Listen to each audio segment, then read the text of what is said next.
د ننګرهار د مومندري ولسوالۍ بزګران وایي دوی ښې حاصل لرونکي ځمکې لري، خو په خبره یې د غربت له امله نشي کولی خپلو فصلونو ته پر وخت کیمیاوي سرې ورکړي چې د همدې له امله یې حاصلات تر ډېره ښه نتیجه نه ورکوي. دوی وایي که د کرنې او مالدارۍ ریاست ورته پر وخت تخمونه، کیمیاوي سرې او نور اړوند مواد ورسوي، نور سره به د دوی په حاصلاتو کې د پام وړ بدلون راشي. موږ په خپله دا ډېرې موسسې راغلې، خو هېڅ پیره موږ ته یې نه دغه راکړې رشقه، هغه مې ناسکه راکړ، دغه هم کرلې ده، خو نور یې موږ ته هېڅ شی هم درکړی، هر څه چې اخلو په خپلو پیسو باندې موږ ځان ته اخلو. دغه یو څه ابزار یې راکړله، خو د حکومت نه هیله دا ده چې موږ ته نوره توجه هم زیاته شي او اصلاح شوي تخمونه او سرې او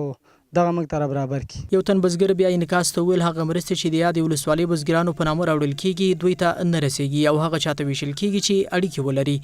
تخمونه راشي داسې خلکو له ورکړي چې دیکان نه وي، او که دا دغه راشي بل پوندانه راغل ده داسې خلکو له ورکړي چې دیکانان نه دي او بیلچې راځي، هرې راځي،